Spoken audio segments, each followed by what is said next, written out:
Всем привет! Сегодня у нас опять Kia Rio. Машина очень плохо тормозит. Решили посмотреть колодки.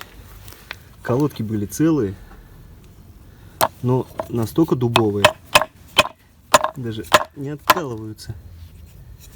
Поэтому решили их поменять на HiQ. И задние, и передние.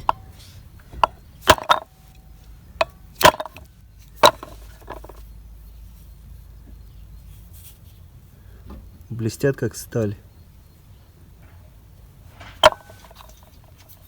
Вот эти, когда еще забивает прорези, очень сильно зад скрипит. Вот как видно, сейчас вытаскивали из суппорта, еле вытащили их.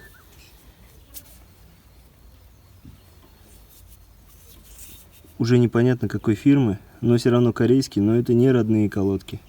Невероятно, но данная информация у нас в стране никому не нужна. Поэтому решили поменять все 4 колеса. И теперь, надеюсь, будет нормально тормозить. Хотя HiQ еще не подводил никогда.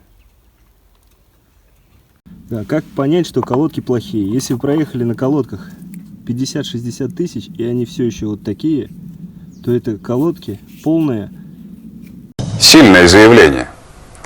Проверять я его, конечно, не буду. Лучше их менять. Колодки должны ходить 30-50 тысяч максимум. Иначе вы будете менять диски, а не колодки. А колодки у вас будут вечные. Да, повторюсь, при этих старых колодках машина очень вяло себя вела. Тормозила очень плохо. Педаль нажимаешь, и она очень плавно останавливалась. Сразу покажу на Kia Rio, на Solaris. Передние колодки у Sanxin это 13,99, задние колодки 12,39.